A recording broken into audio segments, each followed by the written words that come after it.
காக்காவுக்கு பசிச்சுது. பசிச்ச காக்கா என்ன தெரியும் பண்ணுச்சு, நேரா போய் பாட்டி கிட்ட உக்காந்துச்சு. அந்த பாட்டியும் வடை தான் சுட்டா.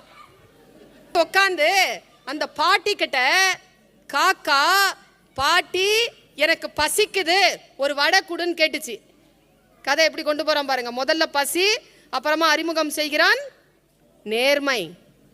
பாட்டி சொன்னா, இரு காக்கா, வடை சுடுறதுக்கு கஷ்டமா இருக்கு, ஈர விறகுல வச்சிருக்கேன், சுட்டுட்டு தரேன். உடனே யோசிக்குது காக்கா, நமக்கு ஹெல்ப் பண்றேன்னு சொன்ன பாட்டிக்கு நாம ஹெல்ப் பண்ணலாமே, நமக்கு தான் கூடு கட்ட தெரியுமே என்று போய் காய்ந்த சுள்ளிகளை கொண்டு வந்து போட்டது காக்கை. அடுத்ததாக குழந்தைக்கு அறிமுகம் செய்கிறார்கள் உழைப்பு. சரியா? உழைத்து விட்டு காக்கை உட்கார்ந்திருக்கிறது. பாட்டி வடையை சுடுறா. மறந்துடக்கூடாது, சீன நாடு கம்யூனிச நாடு. அந்த வடை சுட்ட ஜோர்ல காக்காய மறந்துட்டா பாட்டி. முதலாளித்துவம். உடனே காக்கா கேக்குது, ஏ பாட்டி,